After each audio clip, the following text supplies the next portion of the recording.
Vous rêvez de changer de vie, vous êtes un peu en recherche de conseils, d'astuces, vous vous demandez si c'est pour vous. Je vais vous révéler aujourd'hui un conseil essentiel. Si vous ne l'appliquez pas, vous risquez d'avoir de sérieux soucis, des difficultés que vous aurez du mal à affronter. Il faut vraiment prendre conscience de cet élément-là. Alors si vous êtes curieux, si vous voulez des astuces, si vous voulez vraiment savoir comment procéder, regardez cette vidéo.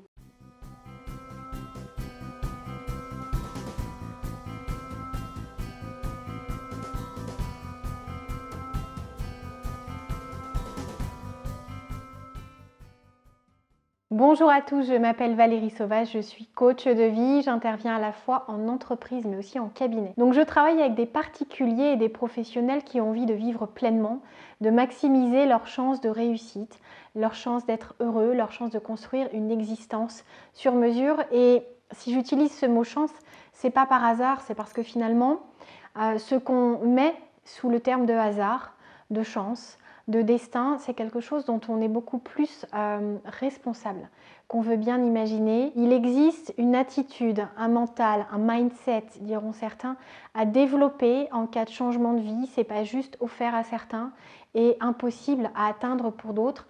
Le changement de vie, c'est avant tout une décision. Vous pouvez le faire, c'est peut-être le moment. Vous êtes peut-être en train de vous demander vraiment comment procéder parce que mon existence actuelle ne me convient pas. Et je voulais vous donner un conseil parce que si ça vous est accessible, si c'est accessible à d'autres personnes, c'est bien en utilisant une manière de regarder la vie, une manière de regarder l'avenir aussi. C'est en amenant de l'optimisme et l'enthousiasme dans tout ce que vous faites.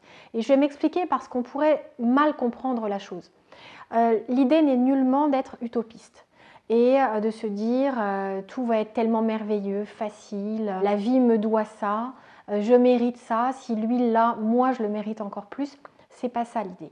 C'est pas non plus le fait de se dire de toute façon je vais le faire et puis j'ai une bonne étoile et forcément tout va rouler et me permettre d'atteindre les objectifs que je me fixe sans trop d'efforts. L'optimisme, ça n'est pas projeter ses rêves parfois illusoires et attendre que les choses se produisent comme ça, en un claquement de doigts. Il y a vraiment des choses à mettre en place. Et l'optimisme, si c'est un ingrédient essentiel, c'est aussi quelque chose qu'il faut pleinement comprendre. Être optimiste, c'est être optimiste à 100%, autant que possible, dans chacune de ses actions. Et même si des fois on flanche, même si on a tendance à avoir peur de certaines choses, à appréhender, d'avancer dans une direction, si on a l'impression qu'on n'y arrive pas, si on se décourage, si un jour on se réveille sans avoir envie, il ne faut pas se dire ça y est, l'optimisme s'est envolé ou je ne suis finalement pas quelqu'un d'optimiste, sinon je n'aurais pas ce point de vue-là. On a tous, même les plus optimistes d'entre nous, des moments où l'énergie n'est plus là, où notre moral n'est pas celui qu'on aimerait avoir ou qu'on entretient d'habitude.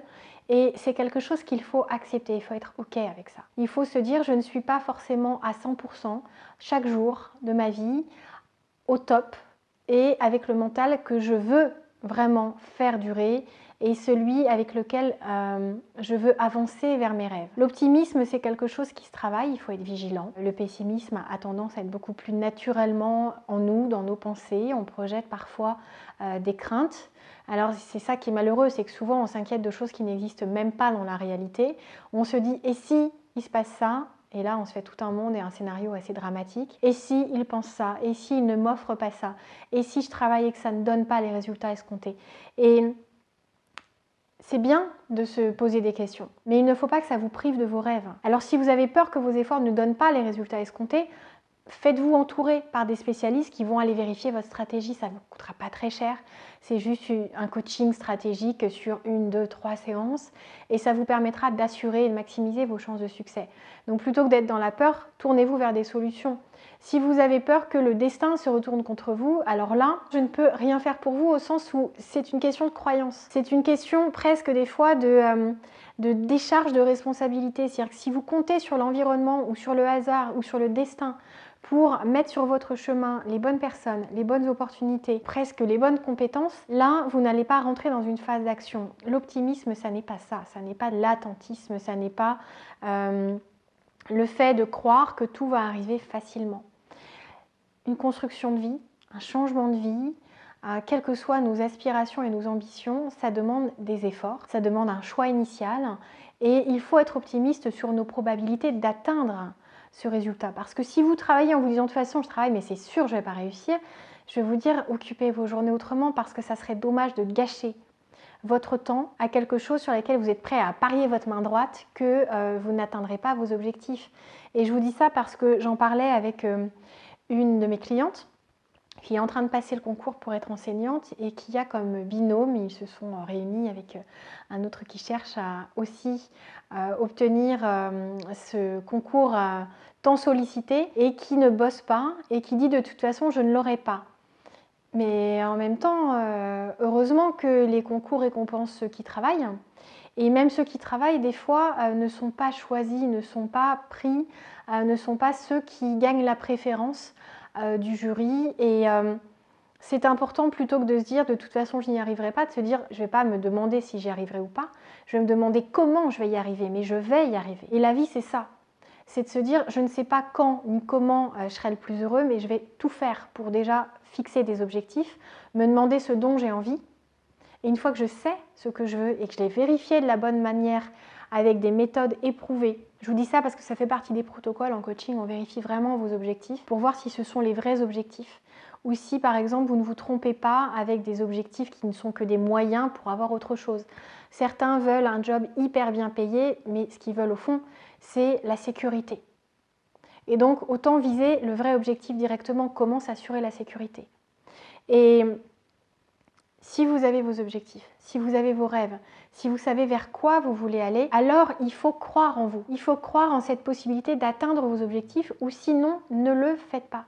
C'est extrêmement important parce que l'optimisme, c'est ça. C'est croire en soi, c'est faire confiance à la vie, c'est faire confiance à ceux en qui on place nos espérances en termes de collaboration. C'est écouter aussi ses ressentis, son cœur, son corps, son esprit. C'est-à-dire que quand on travaille avec quelqu'un, quand on embauche quelqu'un, quand on sollicite un poste, on a une impression première. On se dit je le sens ou je ne le sens pas. Et ça, il faut vraiment savoir écouter ce genre de feeling parce que ça permet des fois de se réorienter, prendre une autre voie. Des fois, on a envie d'un métier, mais ce n'est pas dans la bonne entreprise. Il faut écouter quand on n'est pas à l'aise avec les personnes qu'on rencontre dans ce nouveau cadre professionnel et ne pas abandonner le projet en soi, juste abandonner le fait de travailler pour cette structure. Et l'optimisme, c'est croire qu'un essai, si ça ne donne pas grand-chose, ça ne veut pas dire que c'est la fin de tout. C'est juste que ce n'était pas le bon endroit, le bon moment, la bonne personne. Mais continuez, tracez votre route et allez vers vos rêves, vers vos objectifs et c'est comme ça que vous allez réussir.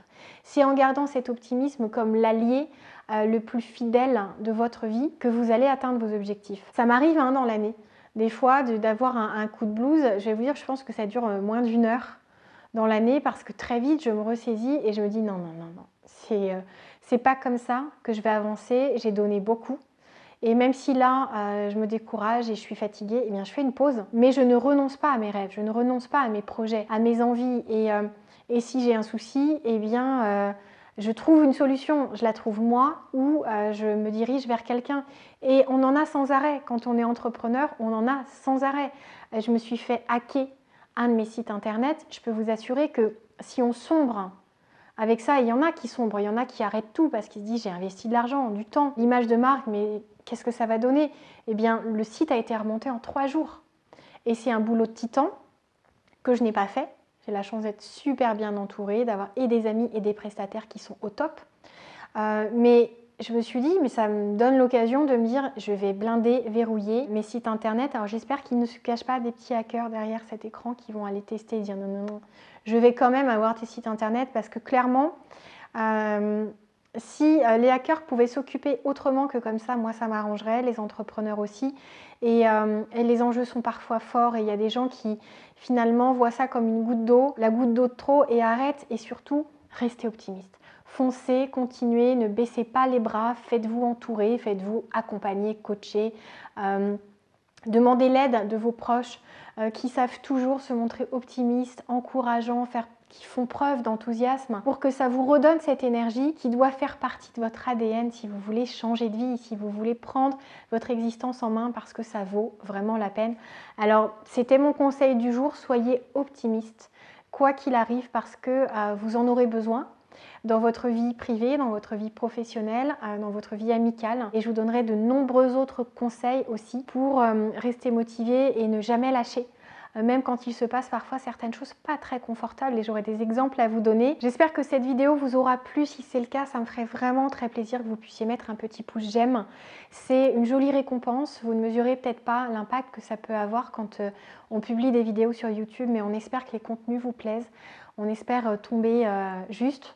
On espère que dans les conseils donnés, ça va faire peut-être son chemin et créer ce déclic qui vous aidera à faire les bons choix. Si vous n'êtes pas abonné, je ne le répéterai jamais assez, le petit bouton rouge en dessous, c'est gratuit. Cela ne va pas vous mordre et moi, ça va me faire extrêmement plaisir. Ça montre que vous avez envie que je continue de vous offrir ces conseils, ces astuces, ces partages d'expériences. Alors, je vous souhaite une très belle journée. À bientôt.